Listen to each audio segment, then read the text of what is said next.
You believe in freedom, cannot rest until it comes. We who believe in freedom, cannot rest. Hear me talking to you. We who believe in freedom, cannot rest until it comes.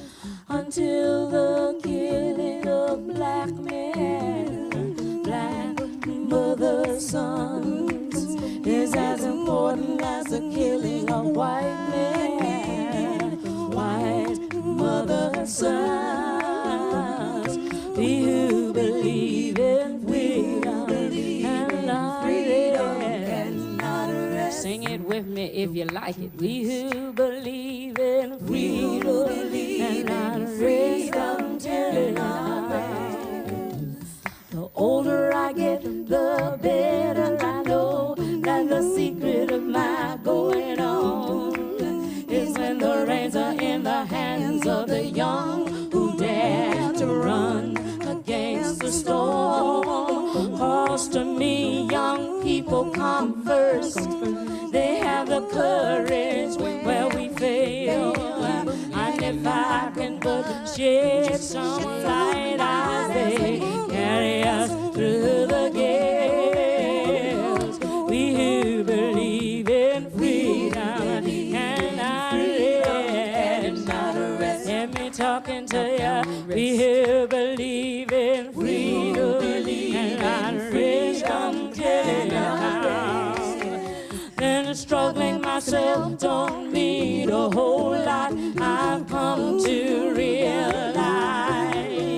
that teaching others to stand up and fight is the only way my struggle survives. I'm a woman who speaks in a voice, and I must be heard.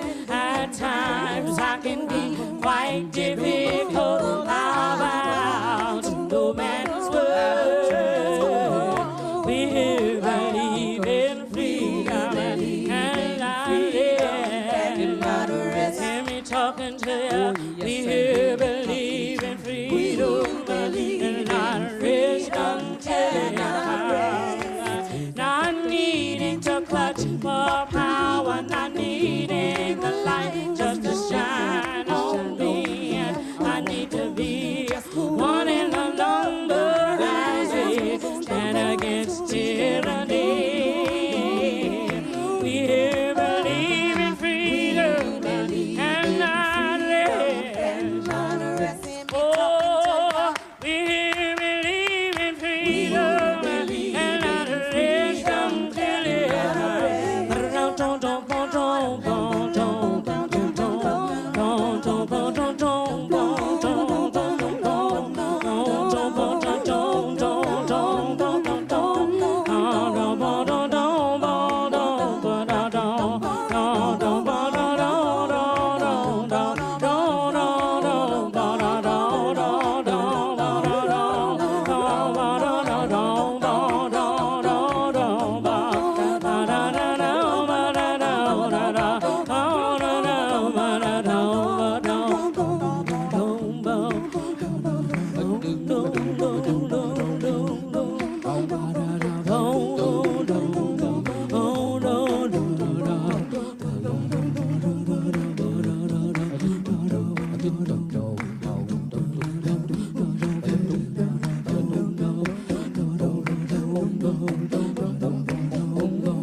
Good evening, good afternoon, good morning, depending on where you are zooming in from.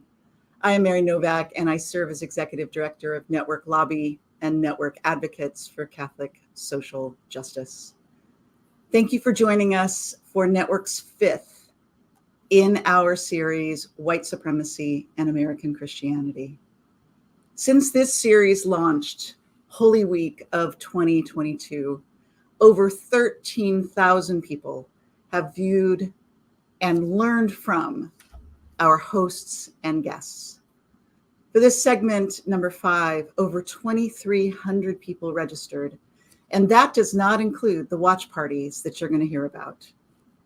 Joan, Bryan, Robbie, there continues to be a great hunger for what you are bringing us, especially at this critical time as we near the election in November. Thank you, all of you, for leading us in this 2.5-year journey. So to get us started tonight, it is absolutely my pleasure to introduce one of our Sister Carol Coston Fellows, Jonathan Alcantara, to talk about y'all and to pray us into our time together.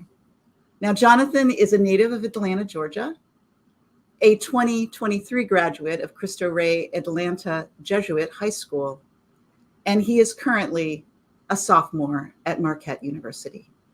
Jonathan? Thank you, Mary. Tonight, 6 of our Coston Fellows are hosting watch parties on their campuses. Welcome Xavier University, Mount Mary University, St. Joseph's University, the University of Mount St. Vincent, Barry University, and the University of Detroit Mercy.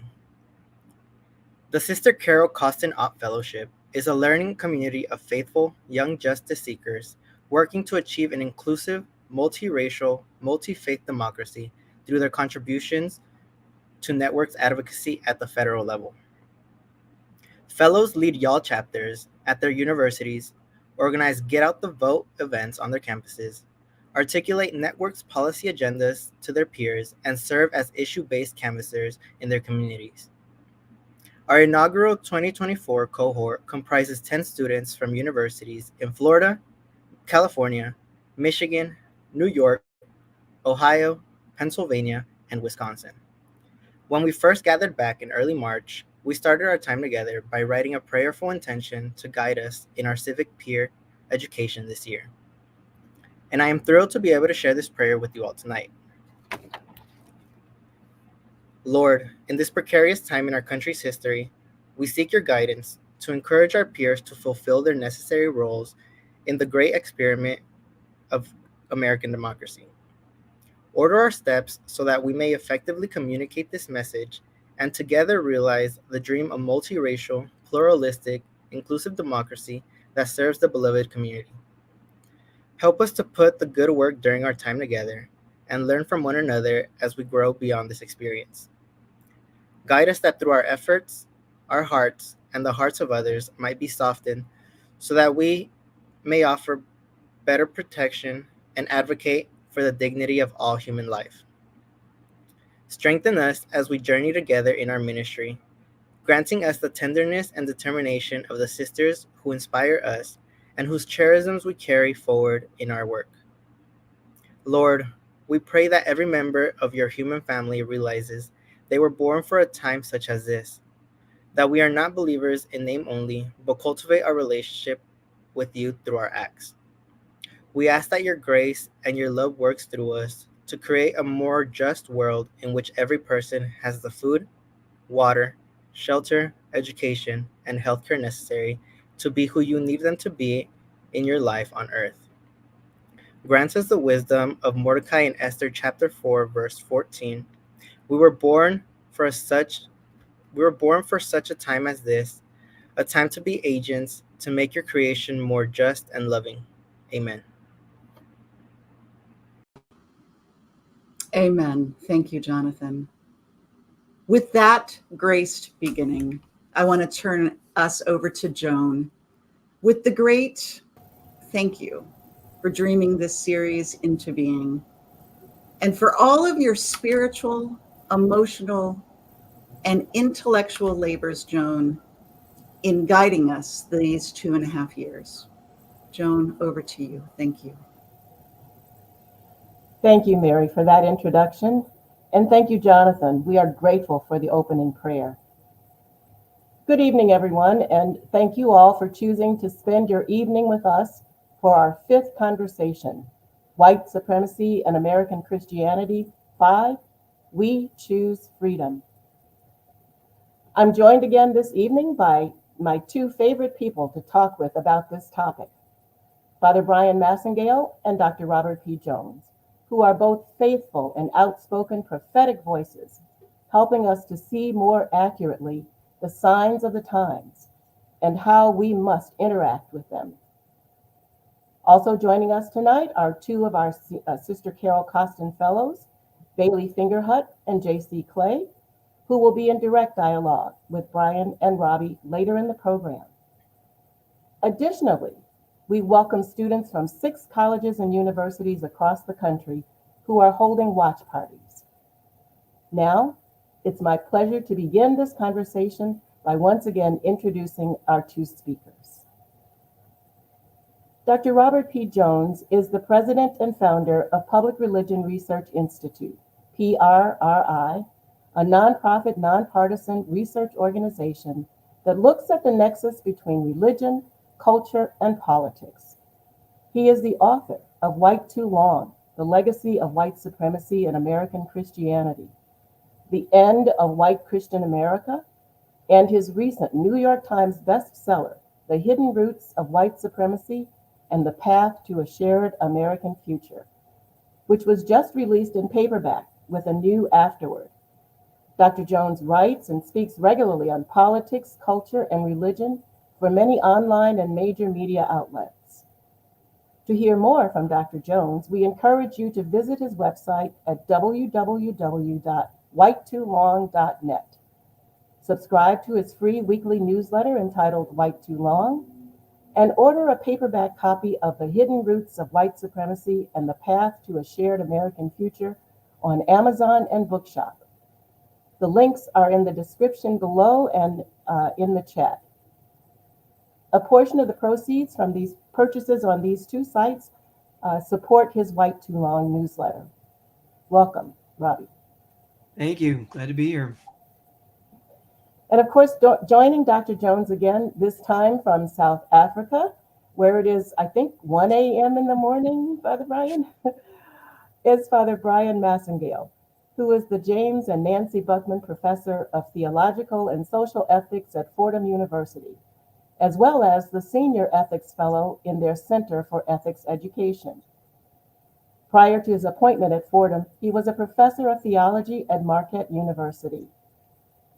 In addition to his academic pursuits, Father Massingale strives to be a scholar activist through serving faith-based groups advancing justice in society. He is the author of Racial Justice and the Catholic Church, as well as numerous articles, publications, presentations, and award-winning commentaries on racism and other social issues from a faith perspective. In August, just this last month, Father Bryan delivered the keynote address to the Leadership Conference for Women Religious entitled Lamenting and Dreaming in an Interim Time. He also gave the closing address to the Milwaukee Inner City Congregations Allied for Hope, or MICA organization, entitled Building the Beloved Community. And this happened at their rally on the eve of the Republican National Convention. I highly recommend you to check out these speeches. The links for both of them are in the chat. Finally, Father Bryan has a new book coming out entitled Dreaming While Black, Essays on the Hope of Justice, from Orbis Books. Look for that in the near future. So, welcome, Robbie and Bryan, to our fifth conversation. We are so grateful to you for your willingness to continue to be in dialogue with us during this unprecedented time in our country. Our last 4 conversations have been wide-ranging on the topic of the intertwining of white supremacy and American Christianity. We explored how this ideology has grown and spread, taking hold of the evangelical Christian community as well as the conservative Catholic community, and simultaneously taking over one of our major political parties. We acknowledged that this ideology is dangerous, and it's a phenomenon that is planted within our culture and is a danger to our democracy. And it will be difficult to dislodge it. And as we meet tonight on the anniversary of the most devastating attack on US soil, the 9/11/2001 terrorist attack, we are mindful of the price that many people have paid to live in a democracy. We mourn the senseless loss of lives, and we remember the feeling of resolve and solidarity that the country showed to the world after that attack. As a country, we had a choice as to how we would react, and we chose to stand up for democracy so that no outside attack would destroy us. But since that time, things have changed. They've changed exponentially in the country. Even since the last discussion that we had, things have changed so much. And we now have a citizenry that is more polarized, more caught up in lies, more divided over the whole idea of democracy than at any other time in the last 10 years at least. So tonight, we want to turn our attention to getting clarity about what is happening in the country today and why it's happening as we count down to the next presidential election. And then we want to explore the hard choice that is before us about the threats to our democracy and who we will be as a result of what we choose. So let's get to our discussion. Here's my first question. We are approximately 55 days out from our next federal and local elections. We just saw the two presidential candidates in debate last night. And in the contrast, I think you'll have to agree, couldn't be more stark. If you didn't know better, you'd think they are talking about two different countries. This is certainly not solidarity, but rather we seem to be in a fight among ourselves for our very existence as a democracy that promises freedom for all. Of course, this is not the first time we've been in this position of having to make a choice. There have been many critical times in our country's history where we have been called upon to make a choice about the aspects of our life together. The Civil War, for instance, the Civil Rights Movement, the movements for women's rights and LGBTQ rights. Each of these times we were faced with a choice. Do we keep the status quo, or do we take a proportional step forward toward incremental progress? But now it seems that we are facing an existential threat to our very system of governance, to what it fundamentally means to be an American democracy. How do each of you size up where we are at this point? What is this fight all about? What is the heart of the matter today?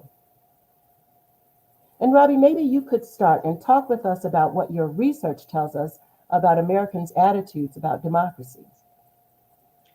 Sure. Well, thanks, Joan. Just want to say I'm always honored and privileged to be here with you, to be here with Father Bryan Massingale and Network and all the amazing work that you all are doing, facilitating conversations like this and conversations on the ground throughout the fall. So thank you for all of that work and for having these, this is the fifth of these conversations. These are hard conversations that we're having, conversations about difficult topics, white supremacy. This is not easy things to talk about, but I really appreciate the courage and the space you've opened up here to have these conversations. And because I do think they are at the heart of the matter. I think ever since we have been in the era of Donald Trump, our politics have been less about policy and more about identity. Who are we as a country? Who do we want to be? Who is this country for? Right? Who is it country of, by, and for? It's these questions that have come to the front and center. And, so I run a nonpartisan organization. These are not partisan questions. It's very difficult because the threat to our democracy is coming principally through the person who's taken over one of our two political parties. But I think we have to find some clarity in this moment to say, look, if we're going to protect our democracy and have anything like a free and fair elections going forward, we're going to have to speak up about the threats to it. And so, I'll just offer a little bit of context here about, I think, how we got to where we are today and why is this now? Like, why are we facing this now? What's going on in the present moment? I think a lot of it has to do with the kind of demographic and cultural changes the country has been going through over the last half century, really, but then particularly over the last couple of decades, it's become fairly acute.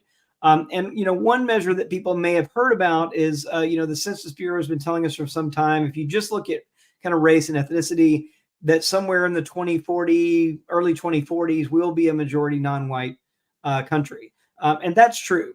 But really, the thing that has been, I think, that is more important than that is a cultural shift in the country. And there has been a thing at the center of this country that has been not just a kind of ethnic or racial identity, but it is always the kind of core identity in America that has been kind of the elite hold on power has always been an ethno-religious identity. That is, it has been a white Christian identity. So it's whiteness, yes, but it is also a Christian identity that's been part of the dominant feature of American politics. And I think the most really watershed thing that's really happened in these last 20 years is that we have gone from being a country that just 20 years ago was a majority white Christian country still, as it had been for all of its existence.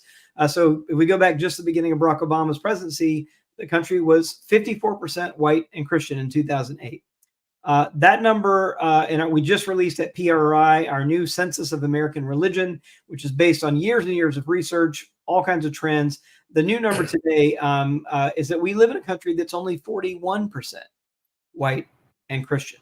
And every group of white Christians have been in decline. White evangelicals have declined. White mainline non-evangelical Protestants have declined, and white Catholics have declined. In the Catholic context, there's been a little microcosm of what's been going on in the country. That same time period, 20 years ago, the ratio of white to non-white Catholics was about 10-1. And today it's nearly at parity. It's a little less than 60-40 today. And in some areas in the West, in the Southwest, it's majority non-white Catholic today. And I think it's that sea change that has really set off, what I have not so jokingly called the great white Christian freakout moment that we are experiencing, right? And it has been, I described it in the End of White Christian America as a fairly desperate and violent process of grief, right? That were people who are literally watching a kind of world that they thought they were entitled to, right? It is about entitlement and power passing from the scene. And what we're seeing is a kind of desperate, and the reason why it's full of fear, full of nostalgia, is because there is this let's go back and let's reclaim this white Christian America, where white Christians were at the top of the pyramid and everyone else was sort of found their place somewhere down below it. I think that's really, we have paid lip service, I think, to pluralism and equality. But the demographics are forcing us to actually say, do we really mean it? We're having to live into it. And it hasn't been so pretty. Yeah. Demographics are everything at this point, I think. Well, if I could just chime in. First, it's great to be with you, Joan and Robbie, again. We're looking forward to this, and even being across the ocean from you in South Africa, it's very interesting being here and hearing South Africans talk about our electoral process. Because one, they're very aware of what is happening. I'm amazed at how well informed they are. In fact, sometimes I think they're better informed about what's going on than we are. And they too keep asking me, why? Why is this happening? And I just want to echo a couple of things that Robbie has said. One is that while we make a great effort to be nonpartisan, I think at this moment we have to rethink what that means, especially when one of the two major political parties has been so hijacked by this white Christian nationalist movement. I mean, it's very difficult to be nonpartisan when one particular party has gone all in on this very destructive and very dangerous ideology.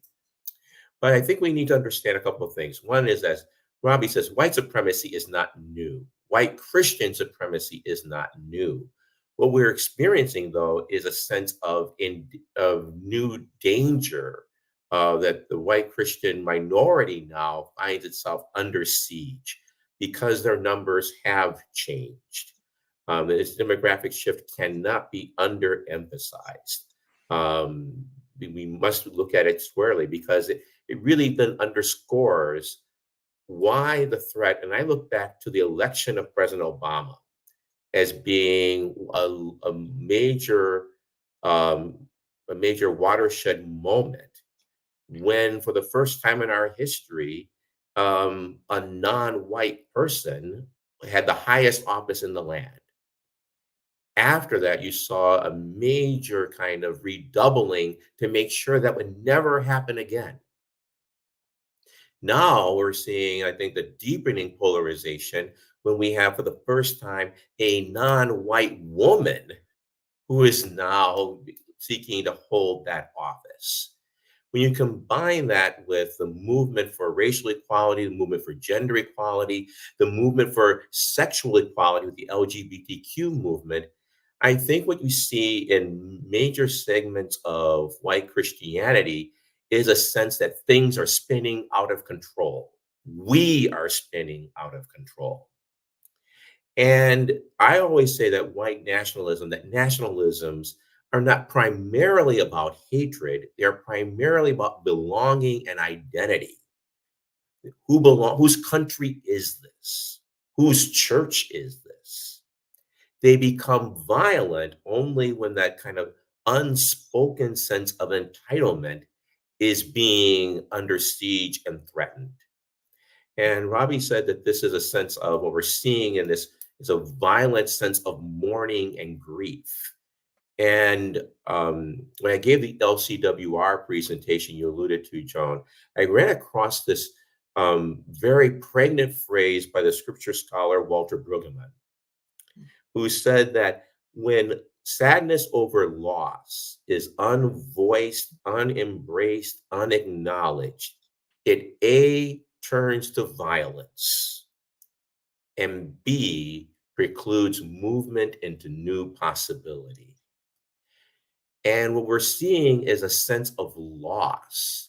What's this loss? W.E.B. Du Bois back in the early 1920s called it the loss of the psychological wage of whiteness. That there was implicit in this country a bargain that even the lowest strata of the white society would never fall below the level of Black people and people of color.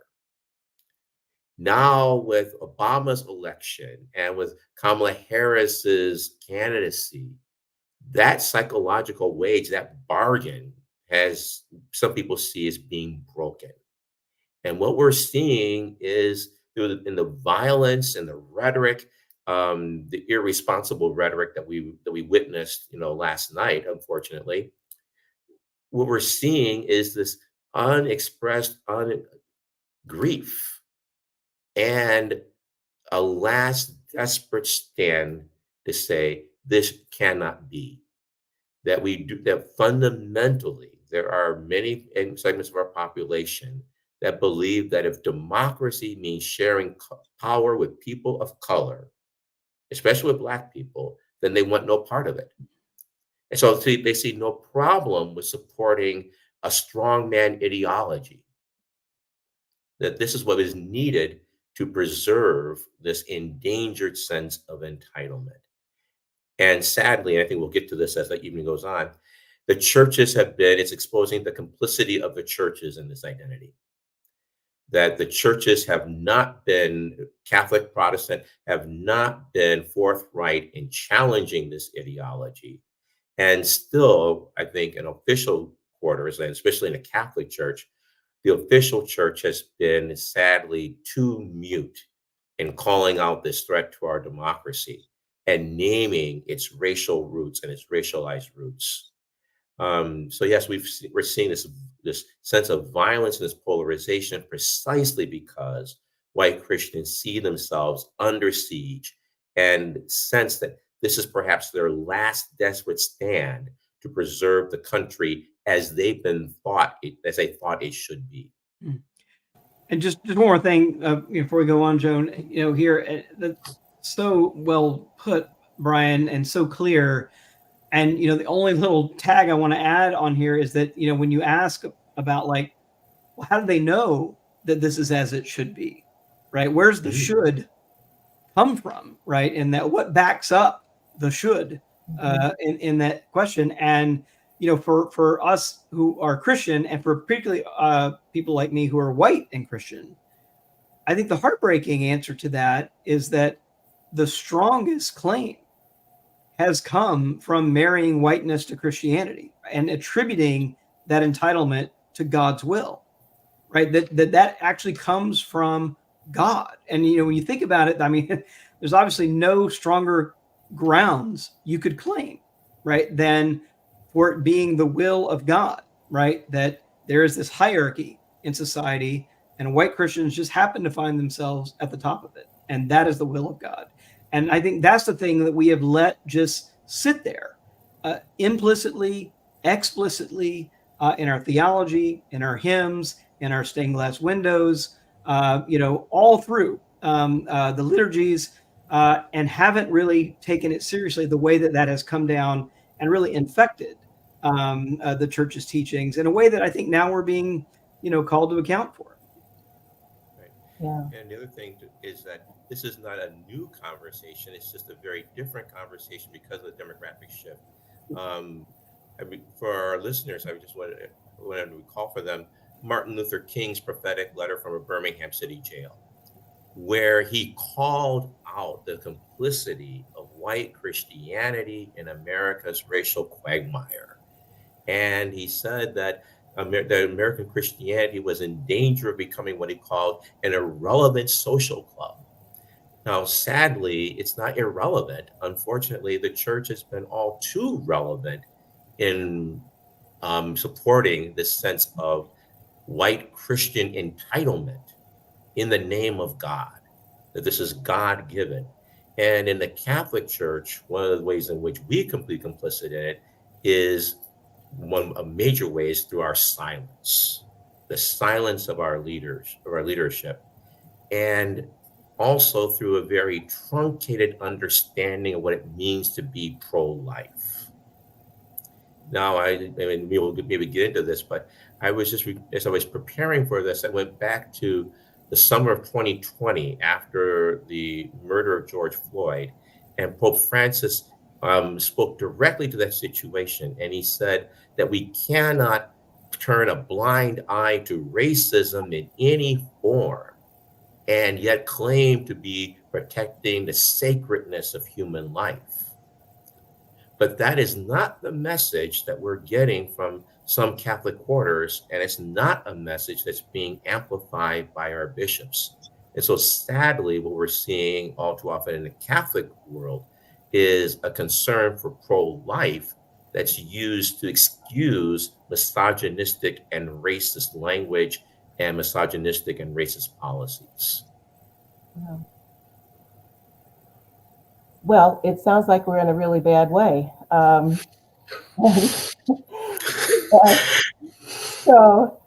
So I guess my next question then really is about, how do we get through this? Bobby, I know a lot of your research says that there are more and more people who are willing to think about or entertain the thought of political violence. Is that something we need to worry about, given what you've just said is the heart of the matter here? Well, I think so. I think that what we're, I think there's some sort of scary news, and I'm also going to tell you some good news. The scary news is that there is a minority of Americans, and it usually comes around about 3 in 10 Americans, right, who are committed to the vision of Christian nationalism, who who are lean towards supporting an authoritarian leader, and who have favorable views of Donald Trump. But there are about 2/3 of the country that actually reject that view, and I think we got to kind of hold that in mind. But the challenge is, again, that these views have been loaded into one of our two political parties. So even though it's only 3 in 10 of the country that say are Christian nationalism, either adherents or sympathizers, the two kind of high categories when we measure on public opinion surveys, it's a majority of self-identified Republicans who identify with that vision, that kind of Christian nationalist vision of the country that we're talking about. While it's only about 4 in 10 Americans who lean toward authoritarianism, we just released a brand new survey just this week on authoritarianism in religion and partisanship in the country. So it's a little more, it's about 4 in 10 who lean towards supporting authoritarian leaders and a kind of authoritarian style of political leadership. But it's 2/3 of Republicans who support that style of leadership. It's also 2/3 of white evangelicals, Protestants. That's the group. It's a majority of white Catholics as well who support that authoritarian style of leadership. So it gets kind of loaded in one side there. But here's what I would say. I think that where we are, and just to the word polarization, I think we often only look through a kind of electoral lens, and we use the word polarization, which just the etymology of the word seems to imply there's a pole here and a pole here, and people are evenly divided between the two poles, right? Are equally attracted to the poles. And that's really not an accurate view of the country today. We live in much more of a kind of 60-40 or even 2/3 1/3 country, where most of the country supports democracy. Most of the countries say they want to live in a pluralistic society. They want to live by the rule of law. But we have this kind of dedicated, vocal, and very fearful and angry kind of 1/3 of the country. Again, not all of them, but a non-negligible group of them also say they'd be willing to resort to violence. And so we find, for example, about 1 in 3 Republicans saying today that it's just a little more between a quarter and 1 in 3 saying they'd be willing to resort to violence if that's what it takes to get the country on the right track. So I am a little worried that given, it doesn't take that many people willing to say they support political violence for us to live in. I think that, we may be looking at one of the more chaotic election seasons that we're about to face. And I should say that too, that we should all be prepared that we're really not looking at election day this year. We're probably going to be looking at a very tight election. It's going to come down to about 6 states. It's Wisconsin, Michigan, Pennsylvania, Georgia, North Carolina, Arizona, and maybe Nevada. Those are the states it's really going to come down to. And we may be looking at weeks before we really know some results. And those are going to be some very tense times. And sort of people of faith are going to have a very important role to play, right, in that period of time while the country is kind of waiting, on edge for the results of the election. And in particular, if the election is one that Donald Trump doesn't like, I think we may even be in for another contested, transfer of power here. Well, it won't be a transfer of power from party, but a transition here that Trump will challenge and maybe encourages his followers to challenge it in violent ways. But how do we, if people of faith are going to play an important part here, how do we do that if what you've said is exactly the case? That is, that in both, the Protestant Christian Church and the Catholic Christian Church, that, we are not stepping into the breach, that we, by and large, our leaders are not leading us in a way that brings us to a point where we can come together around something that is positive. If I can talk a little bit to that, I think there are both immediate things we need to do and long-term things we need to do. In the immediate term, one we have to do is mobilize to both vote and also to participate in the political process in terms of being poll watchers, poll monitors, poll chaplains. All of these are very important things we can do in the short term and must do in the short term. So I think that's some of the immediate things we need to do. We need to vote. Okay, we need to do. That's really sounds basic, but it's really important. The second thing we need to do is to have honest conversations with our neighbors about what is at stake here. And the other thing, when we have those honest conversations with our neighbors, is to hear the fear that is underneath. Now, 30% of the people are not going to be moved. Okay, that's just, 30% is just. However, when we see that there are 54% of Catholics that may be sympathizers or adherents to white Christian nationalism, that means that there is a percentage that can be heard. And one of the things I think we need to do, ways we haven't done, so we have those conversations, is to hear the fear of being excluded, or of this new world, whatever it's going to be, is not including me. Mm. And to say that, no, everyone has a place in a multiracial, pluralistic America. It's not the same place as we once had, but everyone has a place. And I think that that's something we need to articulate in the immediate term when we're having these difficult conversations, is to say that everyone has a place at the table. Everyone has a role to play in this new multicultural, multiracial, multi-faith society. It's not one where faith is being excluded, but where all faiths are being included. I think we need to be able to have those kind of conversations. So that's in the short term. In the long term, and I've been thinking about this, and maybe it's just the preacher in me, I don't know. I go back to that saying in Proverbs, without a vision, the people perish. And I don't think that we as people of faith have been very clear about articulating what is a new vision for the country. We talked last time about the beloved community. That's one possible vision. It's the vision of shalom. I was struck by the opening prayer that, when I talked about a world where everyone can have adequate food and a decent education and food and safe drinking water and health care. That's the kind of world. And we can use biblical words like shalom, this world where everyone has what they need. But I'm wondering, and I was just thinking about this morning, as maybe it's time that we as a faith community begin to articulate what is a new civic covenant. A new civic covenant for a new America. And I think even if our official leaders don't get on board with that process, one of the things I'm learning through this network, this series of 5 gatherings we've had, is that the official leaders aren't the only leaders in our faith communities. Mm-hmm. That leadership comes in all kinds of forms. Mm-hmm.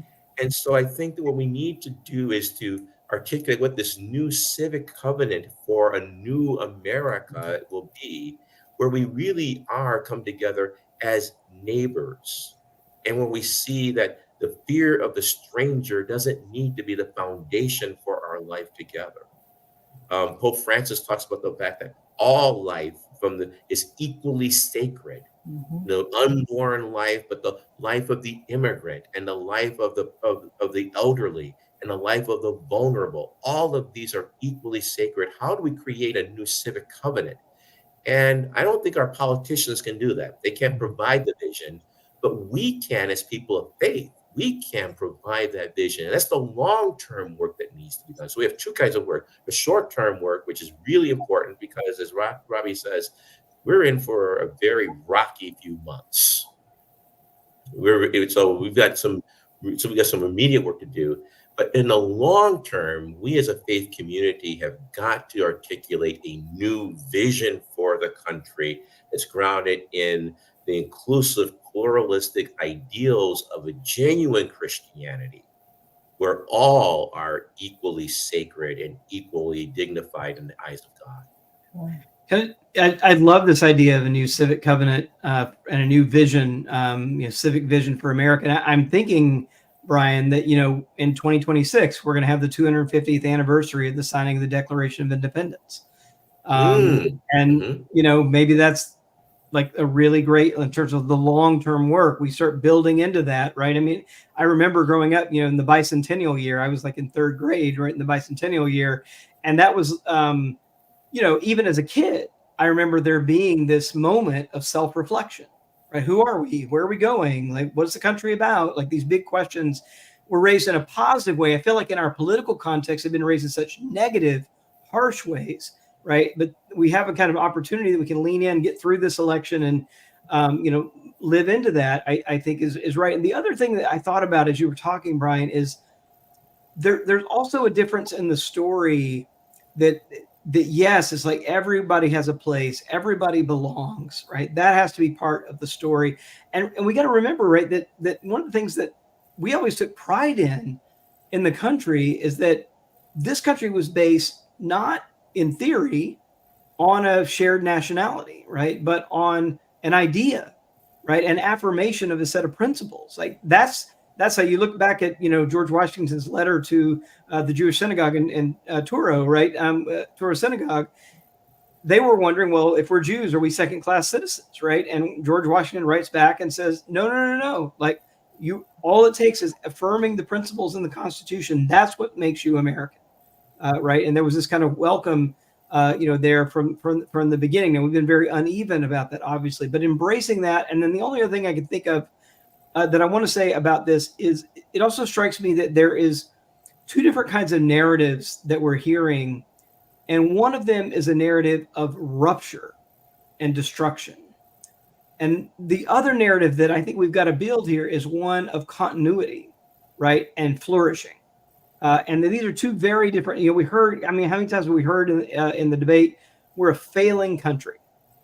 If you don't elect me, we're not going to have a country anymore. Like that kind of apocalyptic, thing. And that's designed, right, to kind of help people, I think, break norms, enter in an emergency time where the normal rules don't apply and all of that. But it's also meant to sort of like say that the American idea is over. But the American idea is what's struggling to still be born here, right? That's what we're fighting for. All right, is to kind of have it still be born and to flourish. And so I think that's one way to kind of think about it too, is that our job is to sort of like, no, it's not a disruption, apocalyptic, or kind of an apocalypse here. What we're talking about is we need to turn the page. We need to write a new chapter, right? It's a continuation of the story, and that's our role in it. Yeah, and so it's interesting because everything that you've described is really how we have talked about the ideal of America, the ideal of the freedom that this democracy affords to all of us, or should afford to all of us. But that requires a choice. You just articulated what that choice. One is we're going down a really bad road. The other one is a road full of opportunities and possibilities. And so we are facing, at this point in our history, another one of those forks in the road where we have to make a choice. So how do we choose? The title of this of our conversation is "We Choose Freedom." How do we choose freedom? And concretely, what does it mean to choose freedom? Coming back to the fact that we have an election in 55 days, what must we do right now? And Bryan, you talked about short-term and long-term, but what must we do right now to put us on a path for true freedom? How do we even get to, Bryan, be able to answer your question that you posed at LCWR? Who then shall we be? Okay. Well, I think that one of the things we need to look at is we need to reframe the question we keep asking ourselves. Every 4 years, we hear some kind of question that goes something like this: are you better off than you were 4 years ago? And frankly, I think that we need to work to reframe the question. It should be, are we better off? So we need to get out of this thing about freedom is not the freedom to do what I want. If we're going to be in a civic covenant with each other, then we need to realize we flourish together or we don't flourish at all. So that's the choice. How do we choose freedom? We need to have a better question, and that is we choose, okay, we're going to choose to flourish together. Because if we don't flourish together, we're not going to flourish. This is simply, a restatement of Martin Luther King's, famous aphorism, and that is, we are going to live together as sisters and brothers, or we will perish together as fools. And I think we need to use that kind of stark language in terms of saying, this is the choice that's before us. The choice of continuing to go down this dystopian road because of everything's going to hell and because of, white Christian men are not going to be privileged, that's a dead end road. That doesn't lead anywhere. And so what we need to do is to say we choose freedom by understanding that our freedom is a shared freedom or it's not freedom at all. Yeah. The other thing I think we need to do is understand that we do have the ability as human beings to choose between love and fear. So often our politics is based upon fear. And we say that's being realistic. But I want to challenge that. But this summer at the MICA conversation, I said, I did some work in evolutionary biologists. I hate to put my wonky hat on as a college professor, but evolutionary biologists said that we as human beings, while we're hardwired to fear, we're also hardwired to love. Because human beings could not survive if all they had to go on was fear. We had to also learn how to care for those who are not like us in order for us to survive as a species. And so I think we need to understand that we do have the choice, the ability to choose love. And that's not simply some airy-fairy kind of a romantic, sentimental thing. No, that's part of our human DNA. And we can choose that. And so I think part of it is to say that we choose freedom by understanding that our freedom is not an individual thing. It's not just what's good for me, because that leads nowhere. We have to get to the point of saying, how are we flourishing together and choosing, deliberately making a choice for a world that includes all of us? Yeah, I think that freedom and, I brought the Declaration of Independence and, thinking back about our founding documents, and that we've been on this journey, with freedom. The principle has been there, from the beginning, right? Mm-hmm. But as we all know, when you read those documents and you ask, well, who did that freedom apply to back then when those documents were written? It clearly didn't apply to everyone, right? It didn't apply to women. It explicitly excludes people of African descent and Native Americans. In the black and white letter of the documents, it excludes them. And so we've been on this journey, right, to kind of take these principles. I think this is, one of the things that Frederick Douglass and Du Bois and King were so great about, is saying we have to make good on these principles. Like, if we really believe them, we have to keep expanding the scope of who counts, right? When we talk about freedom for whom has always been the question, right? And it was first freedom for, landowning white men of European descent. But like, we've pushed and pulled and fought, right, to kind of expand that notion of who the freedoms are for. And it's always been this fight over an expansive view of freedom. I mean, the other image of, talking about evolution, I think about like our, just our physicality, right? A kind of politics of the fist or a politics of the extended hand, right? What does it look like in terms of our posture here? And I think this, we have, Christian notions of love, hospitality, right? These are virtues, right, that we have long Christian traditions about, but they haven't really been cultivated, I think, as well as they need to be, and pushed into civic space where Christians can own them in civic space. And those become the go-to default ways that people who claim the name of Christ and claim to be Christian actually are known to be in public space. That's certainly not the case, right? That today, when we've done surveys, particularly of young people, and we ask them, what adjectives do you associate with modern day Christianity? The top three things we get from them are anti-gay, hypocritical, right, and exclusionary. That's the kind of reputation, right? And because it's been this kind of politics of the fist that has shown up with kind of flying the Christian flag. And so I think bringing a different, like that civic covenant language, I love that, Bryan, and hope we'll keep developing that. I think that's right on the mark, and we've got an opportunity to do that and to say, and I guess the last thing I'll say is to remember that what we're doing, or what we're trying to do with the best of the American idea, is really hard.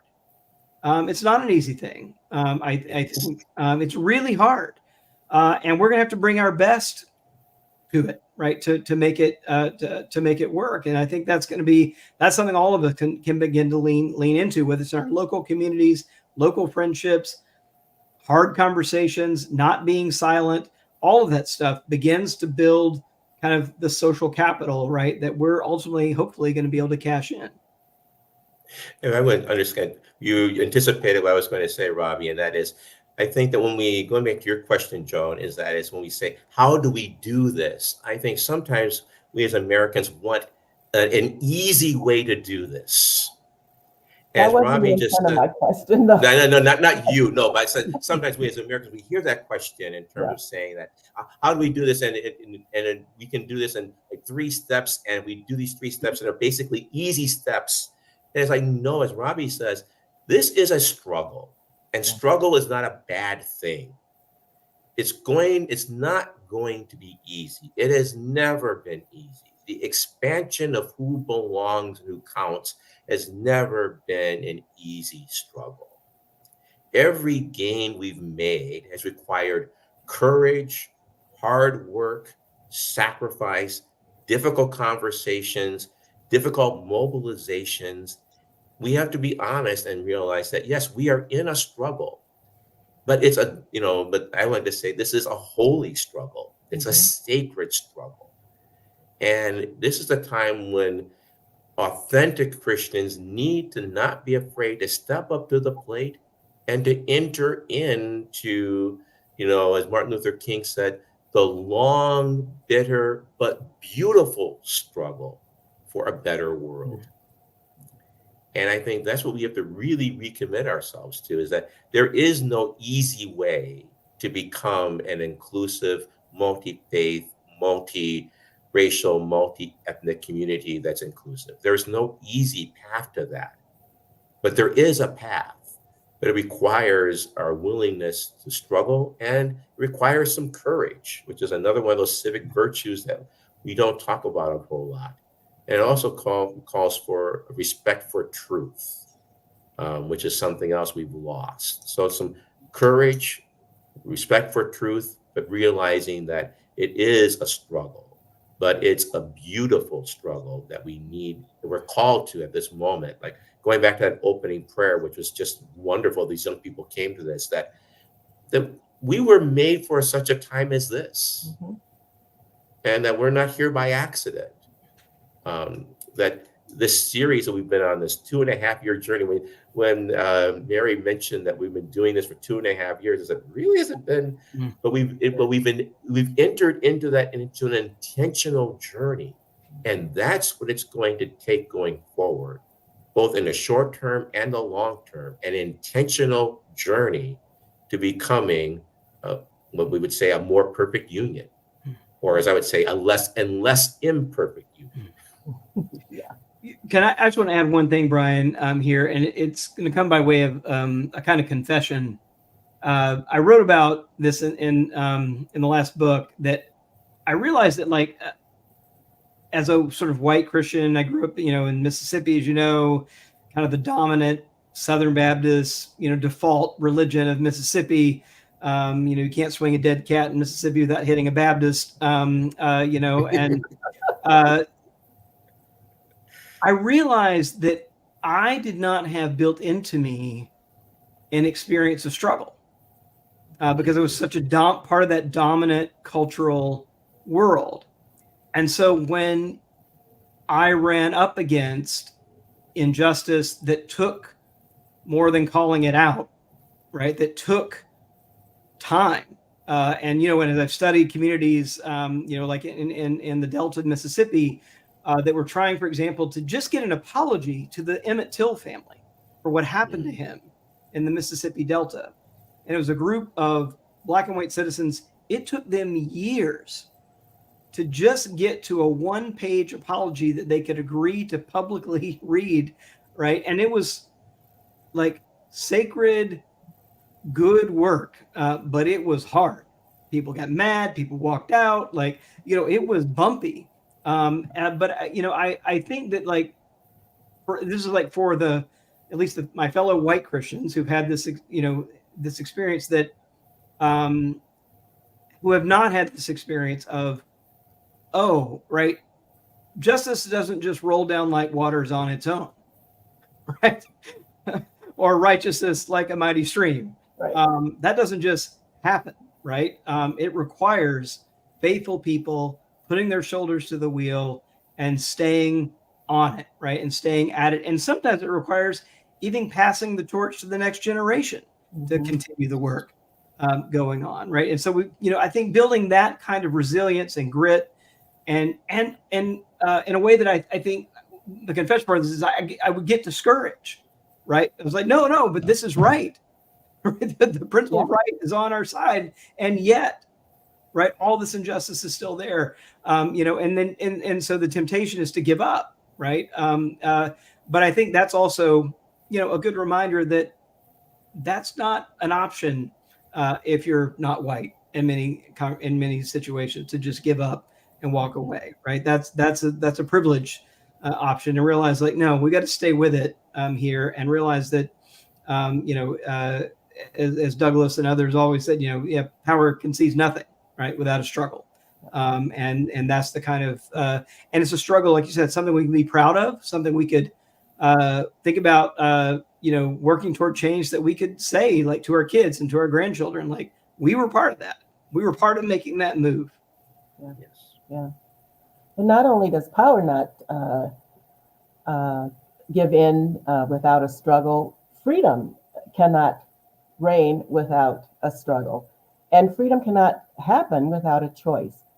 And coming back to the fact that we are 50 some odd days out from our next presidential election, we will have a choice to make. And the two of you have talked about how we come to deciding what that choice might be, because of what we are looking for in terms of our vision of democracy, in terms of our understanding of the freedom that only democracy affords, and because of our faith principles. But deciding not to decide is a choice. There is a choice that must be made, and it can go either way. Right.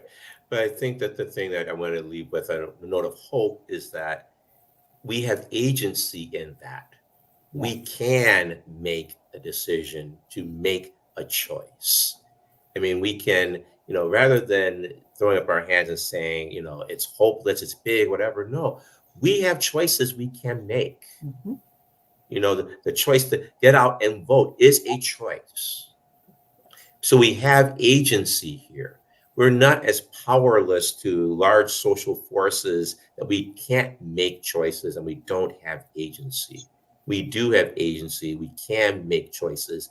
And they may not, I can't remember, I think it was Alice Walker who said that social movements are made of a million different people in a million different places doing a million different things, all to a common end.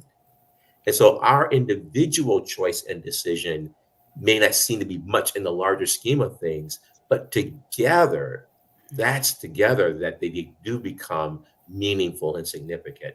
And so I don't want us to get paralyzed by saying, oh my God, white supremacy, white Christian nationalism, they're just too large forces that I can't do anything about this. No, we can all do something.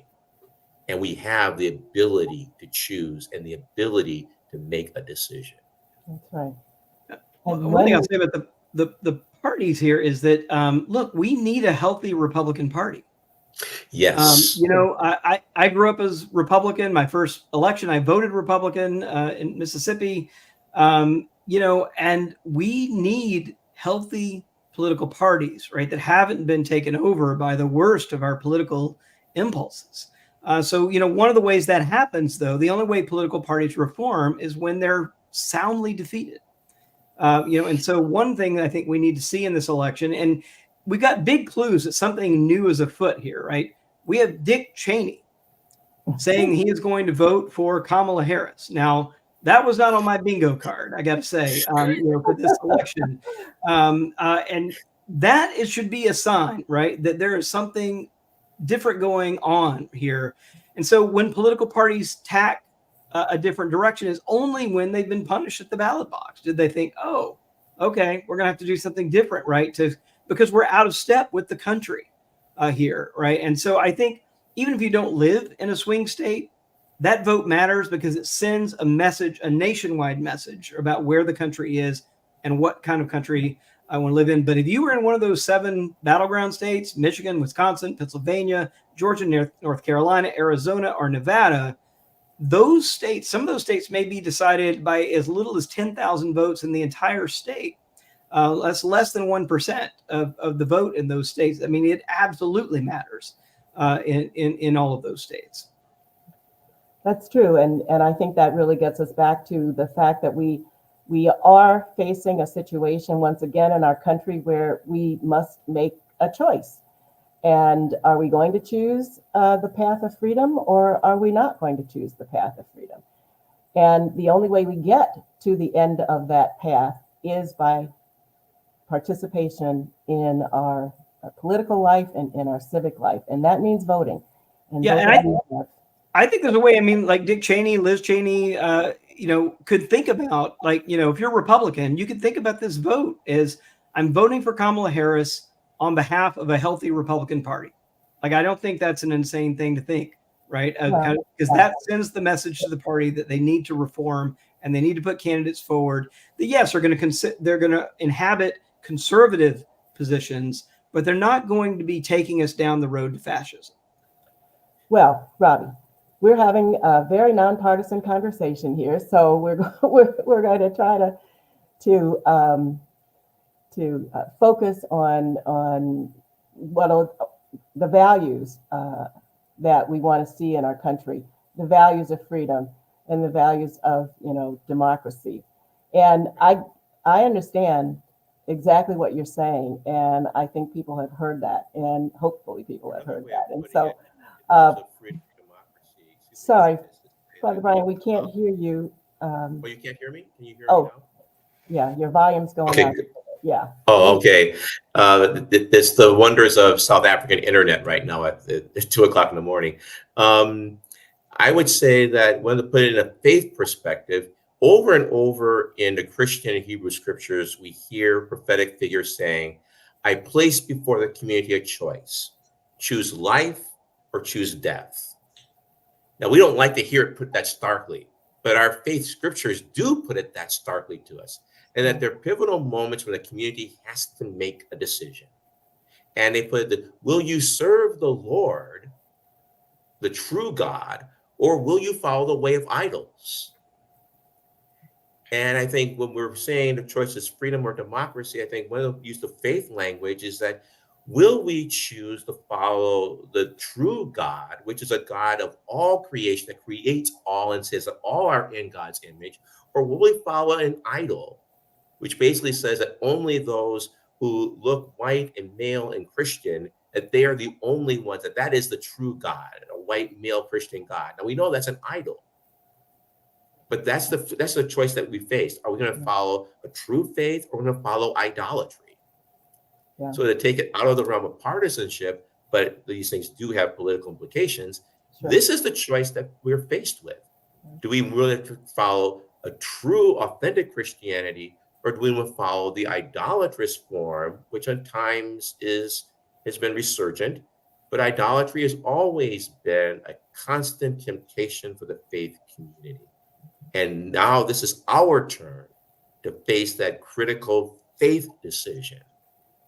And that faith decision has some very significant political implications. Yeah, exactly. Well, once again, we've had a rich and wide-ranging discussion, and it's certainly been my pleasure again to be engaged with both of you. At this point, I want to bring in our two Coston Fellows, Bailey Fingerhut and J.C. Clay, and they each have a question for both of you.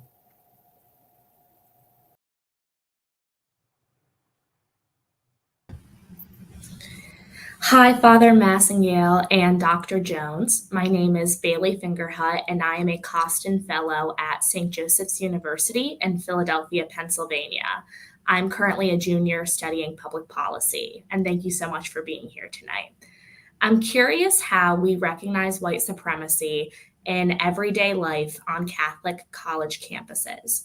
What are some ways that students and young adults can cure ourselves of this white supremacy ideology that is often baked into faith institutions? Do you want to take a stab at that, Robbie, first? Or Sure, I can take it a little bit. I may be less apt to talk about it on Catholic college campuses that may be more year-round, but I can talk a little bit about how that's shown up in my life.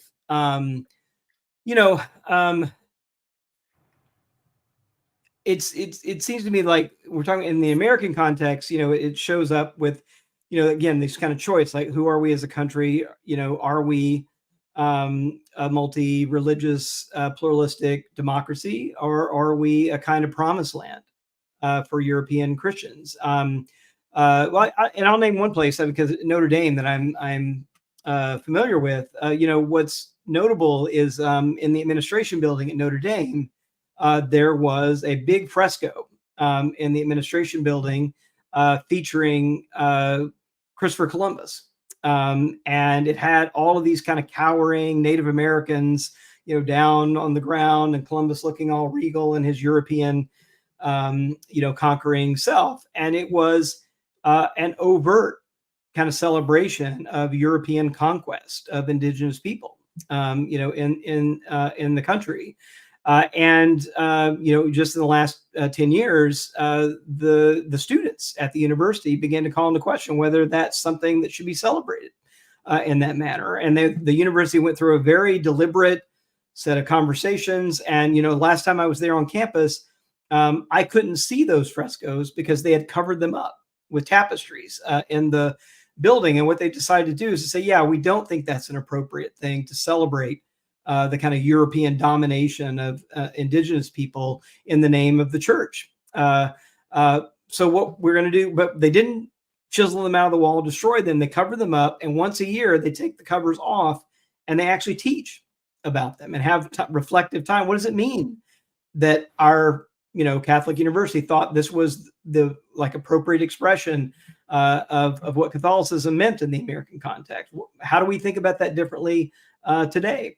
And it's become this kind of teachable moment, right? You can see them on the website. If you want to go look, you can see them. They did preserve images on the website, but I thought they made a very productive, healthy way of kind of dealing with a kind of unreflective, moment in the past that was tied up in white supremacy, right? And made it a moment where it's a kind of now a perpetual opportunity to reflect on and to think about how we think about, our faith differently going forward. It's really good, Robbie. And so, Bailey, I want to thank you for your question and to talk about Catholic campuses, which I've had some experience with being at both Marquette and at Fordham University. It shows up in daily ways in terms of how is race talked about or not spoken about in everyday settings. And so I'm going to read a couple of things. One is to examine what kind of jokes are being told when people of color are not around. whenever I teach about racial justice, I always tell my students that they're going to hear more raw, naked racism, the white students, than I will, because when I'm in the room, everyone knows how they're supposed to behave. But when I'm not there, how is a conversation going? And then the question becomes, how do you react when that conversation takes place? Because until white people call out other white people about how race is spoken about, then racism will always find safe places to fester. And so one of the everyday ways I would say is to be aware of, how are people of color spoken about when people of color are not in the room. The second thing to monitor is to look at how the word diversity is used. And I think that diversity can be used as in a kind of sneering term, like, oh, we got this because diversity kind of thing. I think the Catholic campuses, we have to look at the fact that we don't really embrace diversity as a value. Sometimes we embrace it because it's a requirement. And I think one of the things we need to do in Catholic campuses is understand that diversity is not a matter of being politically correct or being woke. It's a matter of how do we respect everyone who's creating an image and likeness of God. And the third way I would highlight is what Robbie just said, and that is look at the art that's present on our Catholic campuses. And not just in public places, but let's go into our churches and our places of worship and our chapels and our Catholic campuses. And would you ever know that God created anyone other than white people by the sacred images that are present in our Catholic chapels and campuses? I'll give you one example of a Catholic campus. A few years ago, I spoke at Villanova University, which is sponsored by the Augustinian order. They claim St. Augustine is their founder. St. Augustine was a North African, but they had no image of St. Augustine on the campus. Like, all the images had him looking like he was born in Europe. He could have been a German as far as anyone knew. And for the first time, they commissioned an image that depicted him as being an authentic North African person. And so one of the ways in which we at Catholic campuses need to look at is, what's our sacred art looking like on our Catholic campuses? And that sacred art tells a powerful story of who's really included and created in the image and likeness of God. And so I would look at, one, the everyday kind of conversations that are taking place. Two, look at how diversity is being discussed. But three, looking at the sacred art that's present on our Catholic campuses and insisting that we have a broader representation of who is presented as being in the image of God. So thank you, Bailey, for the question. Yeah. Now, I'll just add one more, Bryan, too, that's been really personal for me and part of my own journey is images of Jesus, right? Not just the saints and the biblical characters, but, I must have been in my 30s before I saw an image of Jesus that wasn't just looked like he was, Norwegian, right? Mm-hmm. Aryan, and very light skin, blonde hair, blue eyed, like the whole, all of it. And so I'm so aware of how deeply formed I was, and remain, even trying to be reflective about it. That I am formed by that image of Jesus as a white European man and not as a Middle Eastern Jew. Right? If I had a sort of like more historically accurate, vision of image, from the time I was, 2, right, when I was really taking this in the church, I think it would have formed me in very different, theological ways. As we're thinking about the next generation too, I think these kind of questions are really important. And I know churches that are actually taking this seriously, and are actually thinking about either replacing windows or changing the tint, right, in the flesh tones of some of the biblical characters, including Jesus, in their stained glass windows, as a matter of kind of theological integrity. Right. And not only historical integrity, but as you point out, the dominant image of this white European Jesus wasn't created by accident. It was deliberately created. So I think and deliberately created precisely to shore up the power arrangements in American society. So I do think that this is not a trivial point here, that if our liturgy forms us and forms us in subtle but real ways, then we need to take a serious look at how Jesus, the saints, and the holy is represented in our worship spaces. Absolutely. Good evening, Father Massingale and Dr. Jones. I'm JC. I'm also a Coston Fellow from Atlanta, Georgia, and I attend St. Vincent College. I'm a junior. It's in Latrobe, PA. And my question is, many young people we speak with, including those who have been harmed or excluded by federal systems and policies, have lost hope in our democracy. They don't see how their vote in November can matter. How can we encourage our peers to consider that many issues that affect their lives are on the ballot, and that they do have a chance to make a difference in our country with their vote?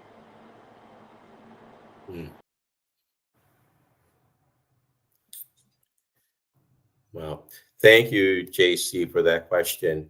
Sometimes I think we need to make it real for people, and I'm Representative Jasmine Crockett of Texas has a way in which she breaks it down for people. She talks about student loan and student loan forgiveness. And if you've had a student loan forgiven, then that's a direct result of the outcome of the political process. Or if you haven't had a student loan forgiven, that is also a direct outcome of the political process. If you come from a family that is food insecure, that is a direct outcome of the political process. If you are struggling with mountains of debt, or if you're trying to make a decision in terms of whether you're going to go to school or have a family member get medical care, that is a direct result of a political process. And if the process has failed or has not worked for you, then to use that energy, to use that righteous discontent as the motivation to participate in the process, not to drop out of the process. So sometimes I think we need to just make it real for people by describing for them, if you put, if I put before a college student, the word democracy, defending democracy, I mean, they're basically going to look at it as an assignment that they have to memorize the definition for, and it's just an exam. But if you break it down for people and show that these are the concrete ways, or to put it bluntly, as a Black man being safe in America, that is something that my vote can influence. That the people who are put in office and making laws, or who want to be in office to make the laws, if I want to be safe, I need to participate in that process. If I have family members that are unjustly incarcerated, that too is an outcome of a political process. And yes, it hasn't worked, but the reason why it hasn't worked is because all too often we say, well, it hasn't worked before, so why should I bother? But the way in which you continue the status quo is precisely by saying it can't be changed. And so one, I would challenge them and say, look, if you want to keep getting what you're getting, keep doing what you're doing. If you want to keep getting what you're getting, then don't vote. But to look at the ways in which your vote can have a concrete, real impact on our lives, and not just in the federal level. And I think that's the other thing we need to help people understand. We always get excited about the election for the presidency. We also need to be excited about who's being elected as governors, who's being elected as in the state legislatures, because those are the ones who are making laws and rules that really impact us on a more immediate level. That's how we influence and build a better life for myself, and to rectify the righteous indignation and anger and upset that people have with our political process today.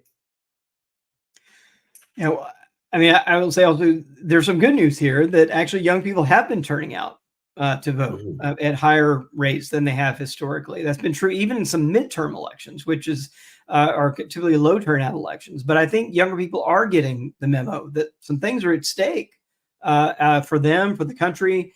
I guess the other thing I would say is, someone who is the parent of some Gen Z folks, is we need you. We need you to be active. And there's many ways that you are absolutely right that we older Americans have not gotten the job done. Right. But we need you. And this younger generation, there's never been another generation like currently, actually, Americans under the age of 50 look so starkly different than any other generation of Americans that we've had in terms of race, in terms of religious diversity, in terms of gender orientation, sexual diversity. It's a very diverse generation. And the younger people, I think, also have the experience of being friends across those lines of difference in a way that older Americans really do not. And so I think there's a way in which, there's a promise of kind of modeling the kind of America that we've been talking about tonight, that younger people are already living in that America, right? And kind of bringing it into the political reality and making our political reality reflect those values is something that's absolutely doable. I mean, there are many, many, many younger voters. And in fact, if younger voters turned out anywhere near the rates of seniors still outnumber or outvote them, but mostly because of turnout differences, not because of absolute numbers. But if the turnout became a parity, what you would see is a real change, not only in electoral outcomes, but in policy priorities that the sitting parties would pursue because they've got a constituency now that's going to hold them accountable to it. So, I'm hoping that those trends continue and that the kind of Gen Z millennial generations will continue to see the yes activism in the streets, yes marching for justice, absolutely, but that voting is a part of that. It's not the only thing, but it is a part of all of that activism that's like really, really important. And to highlight what you just said there, Robbie, that, for example, there's a reason why Social Security is something that most politicians will not touch, right, because they know that seniors will show up. And the thing is, right? And the thing is, we need to understand that if we want student loan reform and other measures, then if young people showed up in the same numbers and proportion as the seniors, you would have a very different conversation.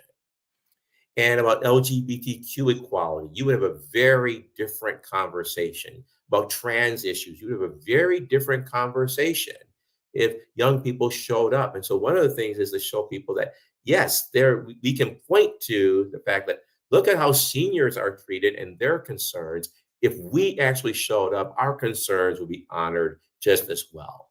But again, because politicians count votes. That's what they do. And by making it plain to people about what I would say, JC, talk to your friends and find out what are they passionate about. Don't hear the cynicism.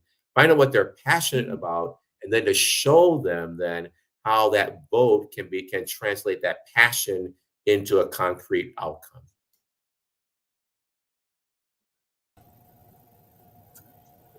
Absolutely. Well, thank you, Bailey and JC, for those important questions. And thank you to Bryan and Robbie for really insightful responses.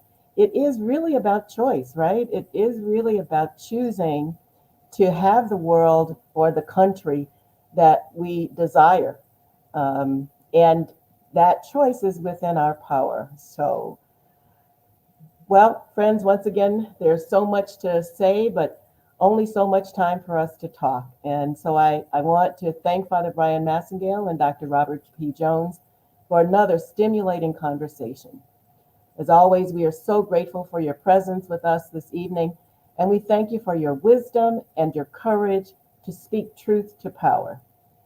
And Father Bryan, we hope you can go back and get a good night's rest after this. And now I'd like to ask Sister Eilish McCullough, Network's grassroots education and organizing specialist, to give us our call to action. Thank you so much, Joan.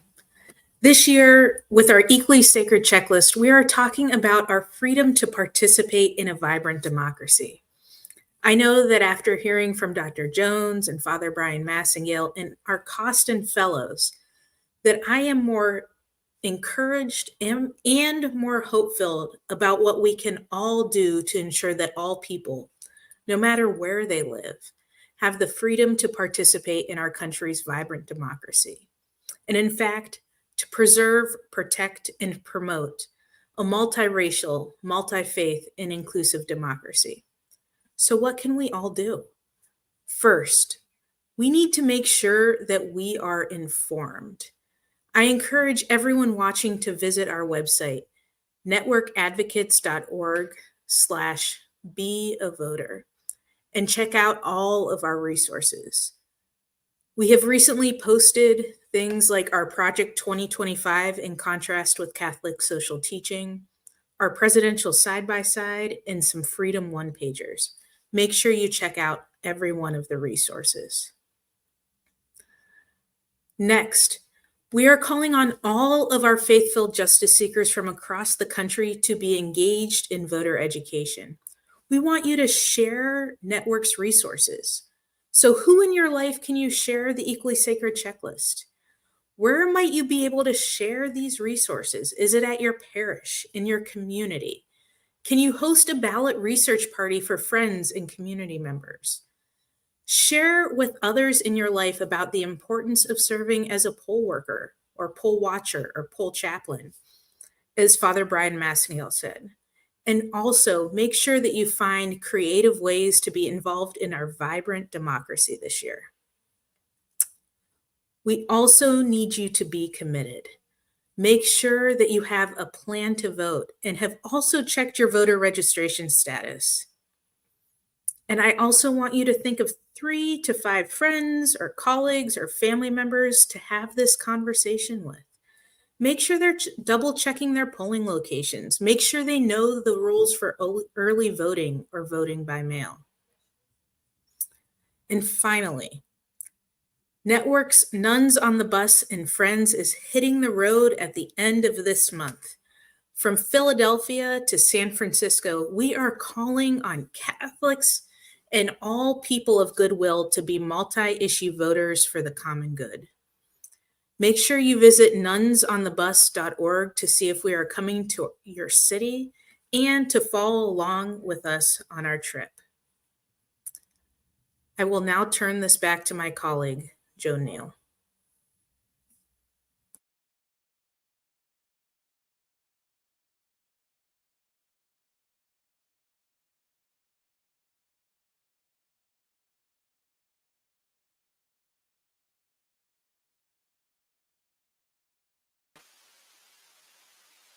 Joan, you are muted. Thank you, Emily. These things happen, right? Well, friends, we've come to the end of another thought-provoking, challenging, and timely conversation. Our immense gratitude to Dr. Robert P. Jones and Father Bryan Massingale for helping us squarely face the choice that is before us and our awesome responsibility to choose wisely, not just for our sake today, but for the future of our young people, for the next generation, as well as the ideal and the vision that is democracy. You show us clearly that those of us who believe in freedom cannot rest until it comes. This is hard fought. It is a hard fought and ongoing journey.